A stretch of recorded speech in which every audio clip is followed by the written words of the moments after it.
Hello my dear students. Dear student, आप लोग के लिए जो एआईबी का एग्ज़ाम 20th होना है, उसके लिए एक सीरीज स्टार्ट की जा रही है। और इस सीरीज़ में आपको 10 टॉपिक पर आप लोग को लेक्चर दिए जाएंगे।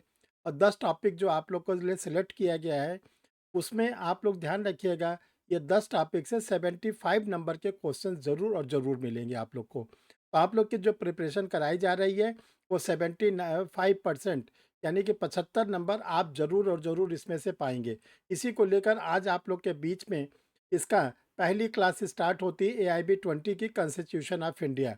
जो कॉन्स्टिट्यूशन ऑफ इंडिया है, इसमें 10 क्वेश्चन और 10 नंबर के आप लोग के एग्ज़ाम में आएंगे। 10 क्वेश्चन भी आएँगे और 10 नंबर के भी आएँगे। तो आज के वीडियो में आप लोग को ये बताया जाएगा कि इसमें क्या इम्पोर्टेंट चैप्टर्स हैं, कौन-कौन से चैप्टर आपको पढ़ने हैं, कौन-कौन सी आर्टिकल पढ़नी है, कौन से केस लॉज पढ़ने हैं। इसके बाद आपका जो कॉन्स्टिट्यूशन ऑफ इंडिया का 10 क्वेश्चन है, वो आप ज़रूर क्रैक कर जाएँगे। तो डियर स्टूडेंट, आप लोग इस सीरीज़ से जुड़ने के लिए सबसे पहले जिन लोगों ने अभी तक परीक्षा रिफ्रेशर यूट्यूब चैनल को नहीं सब्सक्राइब किया है, वो सब्सक्राइब कर लें। क्योंकि चैनल को सब्सक्राइब करने का सबसे बड़ा फ़ायदा आपको मिलेगा कि जब फर्दर आपको कोई वीडियो बनेगा, तो आपके सिस्टम पर इंडिकेशन आना शुरू हो जाएगा कि परीक्षा रिफ्रेशर लॉ क्लासेस का कोई वीडियो पब्लिश होने जा रहा है। तो आपको घर बैठे ये वीडियो मिल जाएगा। और ये एआईबी की सीरीज़ आप लोग को लगातार चलती रहेगी, 10 जब तक आप लोग के सब्जेक्ट कंप्लीट नहीं होंगे तब तक के लिए। और ये 10 सब्जेक्ट के बाद आप 75 नंबर पाने के हकदार हो जाएंगे। आपको डियर स्टूडेंट पाना कितना है? अगर आप जनरल कैटेगरी के हैं या ओबीसी कैटेगरी के हैं, 45% यानी 45 नंबर। अगर आप एससी एसटी कैटेगरी के हैं, तो 40% यानी 40 नंबर। तो आप लोग को इतने ज़्यादा नंबर की तैयारी करा दी जाएगी, ताकि आप आसानी से एआईबी 20 को क्रैक कर पाएंगे।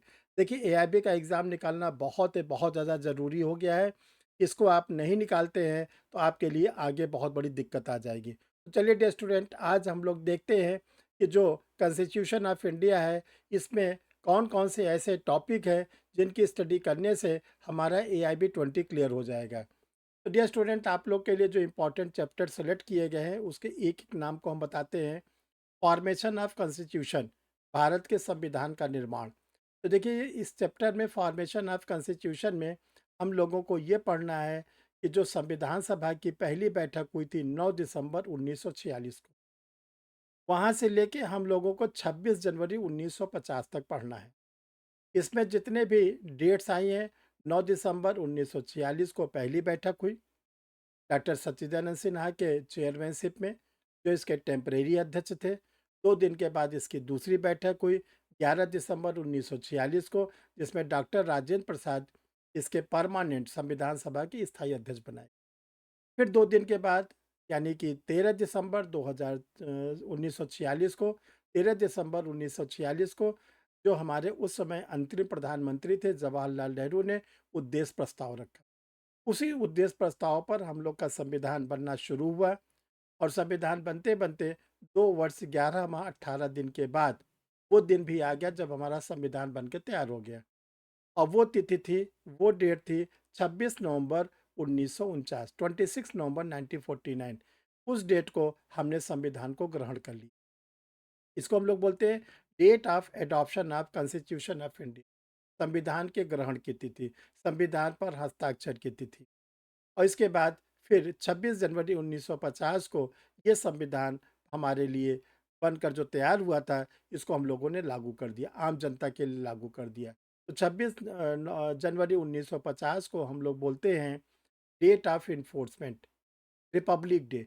यानी उस दिन हम लोगों ने संविधान को लागू कर दिया और डॉक्टर राजेंद्र प्रसाद को संविधान सभा ने भारत का पहला राष्ट्रपति। तो इतनी बातों को हम लोग फॉर्मेशन ऑफ द कॉन्स्टिट्यूशन में सिस्टमेटिक रूप में पढ़ेंगे, तो जो इससे क्वेश्चंस आएंगे वो हम आसानी से कर लेंगे।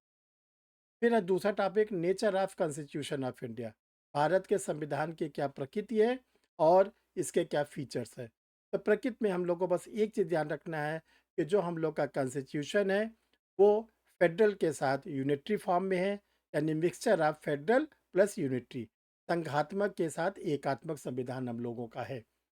और इसके जो फीचर्स है, तो ये इसके फीचर्स में हम लोग को पढ़ना है कि लार्जेस्ट कॉन्स्टिट्यूशन है, इसमें सिंगल सिटीजनशिप की बात कही गई है। कॉन्स्टिट्यूशन के जो फीचर्स हम लोग पढ़ते हैं, वो सेकुलर स्टेट का है, फंडामेंटल राइट्स है, फंडामेंटल ड्यूटीज़ है, सेपरेशन ऑफ पावर है, जुडिशियल रिव्यू है, कॉन्स्टिट्यूशन जो सुपरमेसी ऑफ कॉन्स्टिट्यूशन है, सुप्रीम कोर्ट की सुपरमेसी बताई गई है। ये सब इसके फीचर्स हैं। सिटीजनशिप तीसरा है, इसमें हम लोग को पढ़ना है कि जो सिटीजनशिप हमारे के यहाँ है वो सिंगल सिटीजनशिप, और तो जो सिटीजनशिप है उसको हम लोग एकल नागरिकता के रूप में पढ़ते हैं। फंडामेंटल राइट, इसको हम लोग Magna carta of the constitution कहते हैं। और जो Magna carta of the constitution है, ये संविधान का पार्ट नंबर 3 आर्टिकल 12 से लेके 35 में हम लोगों के लिए जब संविधान बना था तो 7 फंडामेंटल राइट थे, जो अब 6 हो गए हैं। जो 7वां हम लोग का फंडामेंटल राइट था, संपत्ति अर्जन करने का अधिकार, उसको 1978 में मोरारजी देसाई के प्राइम मिनिस्टरशिप में फंडामेंटल राइट के चैप्टर से हटा दिया गया। अब उसको वर्तमान में आर्टिकल 300 ए में रखा गया है और उसको बना दिया गया है लीगल राइट। अब जो प्रेजेंट टाइम में 6 हम लोग के फंडामेंटल राइट है: राइट टू इक्वलिटी, समता का अधिकार; राइट टू फ्रीडम, स्वतंत्रता का अधिकार; राइट अगेंस्ट एक्सप्लाइटेशन, शोषण के विरुद्ध अधिकार; राइट्स ऑफ रिलीजियस फ्रीडम, धार्मिक स्वतंत्रता का अधिकार; एजुकेशनल एंड कल्चरल राइट, शिक्षा एवं संस्कृति संबंधी अधिकार; और कॉन्स्टिट्यूशनल रेमेडीज, संवैधानिक उपचार, अनुच्छेद नंबर 32। 5 प्रकार के रिट हम लोग पढ़ते हैं: बंदी प्रत्यक्षीकरण, हैबियस कार्पस, परमादेश, मैंडमस, प्रोहिबिजन, प्रतिषेध, उत्प्रेषण, सेटुरारी, कोवारेंटो, अधिकार प्रचार। तो ये चीज़ें हम लोग ऐसे इसको अगर स्टडी करेंगे तो ध्यान रखिएगा हम लोग का ये कंप्लीट हो जाएगा। फिर डीपीएसपी आता है, directive principle of state policy. देखिए, directive principle of state policy से क्वेश्चन जरूर आएगा, राज्य की नीति के निर्देशक तत्व। ये कॉन्स्टिट्यूशन का पार्ट नंबर 4 है, भाग नंबर 4 है। आर्टिकल 36 से लेकर ये 51 में दिया गया है। और इसमें ही ध्यान रखिएगा, जो आर्टिकल नंबर 37 है, ये कहा गया है कि जो डायरेक्टिव प्रिंसिपल है ये फोर्सबिल बाय लॉ नहीं है, कानून द्वारा इसको लागू नहीं करा जा सकता, बल्कि राज्य हमको जैसे जैसे देता रहेगा वैसे वैसे हम लोग इसको देते रहेंगे। और आर्टिकल नंबर 38 मोस्ट इम्पॉर्टेंट है, जिसमें कहा गया है कि ये जो भारत देश है हम लोग का अब कैसा होगा, वेलफेयर स्टेट होगा, लोक कल्याणकारी राज्य होगा। तो आप लोग के प्रीलिम्स के एग्जामिनेशंस में एमसीक्यू के फॉर्म में, जुडिशरी में भी पूछा जाता है, एआईबी में भी पूछा जाएगा कि किस आर्टिकल में कहा गया है कि भारत एक लोक कल्याणकारी राज्य होगा। तो आप टिक लगाएंगे 38। ये स्टूडेंट जो 6 नंबर पर फंडामेंटल ड्यूटीज़ है, ये ध्यान रखिए कि जब हम लोग का कॉन्स्टिट्यूशन बना था तब ऐसा कोई प्रोविज़न नहीं था। लेकिन 1976 में जब हमारी prime minister Mrs Indira Gandhi थी, तो उन्होंने क्या किया, अपने कैबिनेट के एग्रीकल्चर मिनिस्टर सरदार स्वर्ण सिंह के चेयरमैनशिप में कमेटी बनाई। और उन्होंने रसिया, जो प्रेजेंट टाइम में हम लोग का रूस कहलाता है, उस समय वो कंट्री का नाम था यूएसएसआर, वहाँ से उन्होंने प्रभावित होकर हम लोगों के लिए फंडामेंटल ड्यूटीज़ को जोड़ा।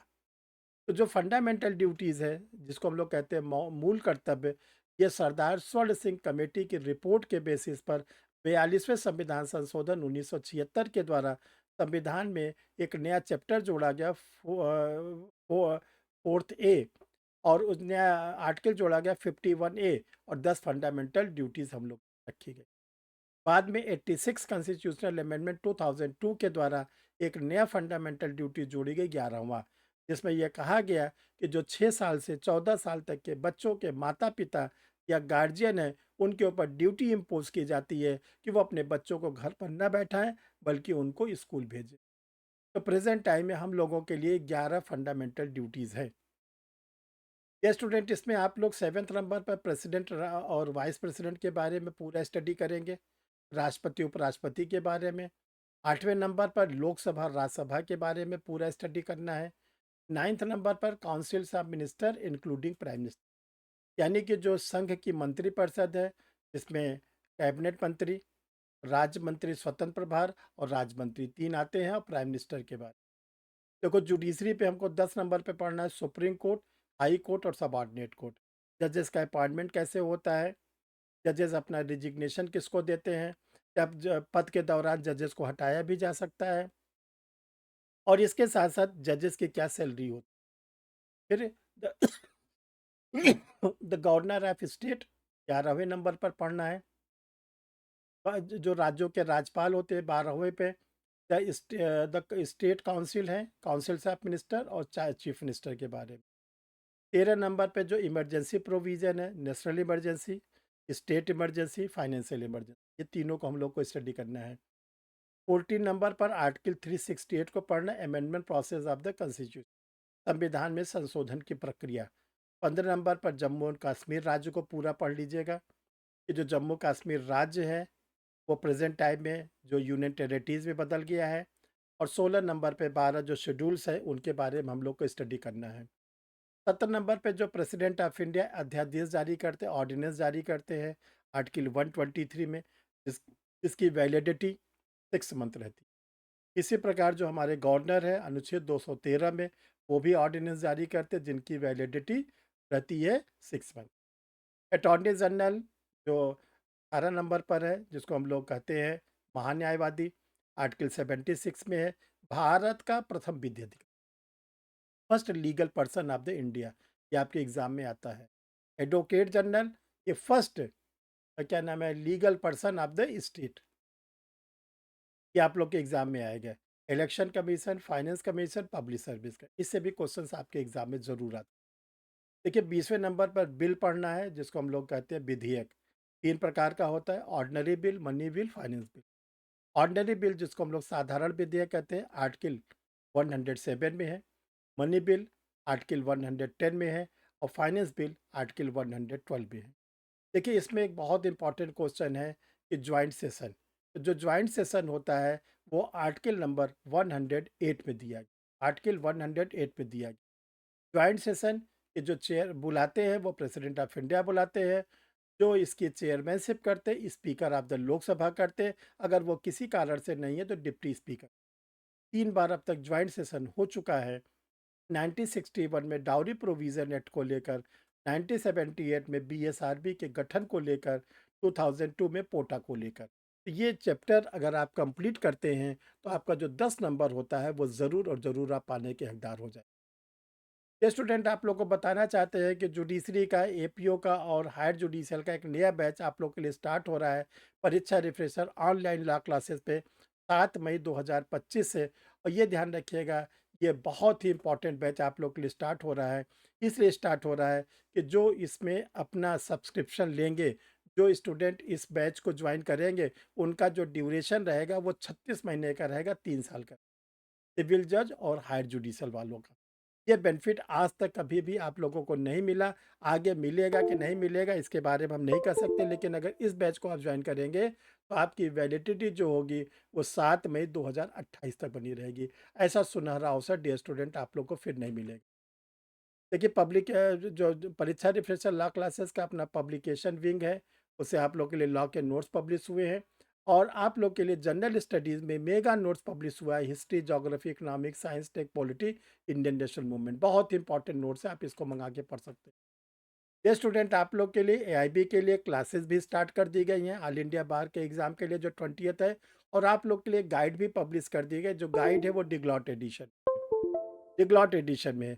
इस गाइड को कैसे प्राप्त करें, कैसे एडमिशन लें, तो ये देखिए इसके लिए आप लोग को 2 व्हाट्सअप नंबर दिए गए हैं। आपको अगर एपीओ की क्लास करनी है, हायर जुडिशल की क्लास करनी है, सिविल जज की क्लास करनी है, एआईबी की क्लास करनी है, तो ये व्हाट्सअप नंबर पर अपना आधार कार्ड सेंड करेंगे और फिर आपको आगे की फॉर्मेलिटी बता दी जाएगी। आपको गाइड लेना है तो इसी व्हाट्सअप नंबर पे आप लिख देंगे कि मुझे जो है एआईबी की गाइड चाहिए और अपना कंप्लीट पोस्टल एड्रेस आपको भेजना पड़ेगा। तो डियर स्टूडेंट फिर हम लोग किसी नए वीडियो में नए टॉपिक के साथ फिर मिलते हैं। तब तक के लिए आप लोगों को बहुत बहुत धन्यवाद। अपनी पढ़ाई को जारी रखें। Thank you.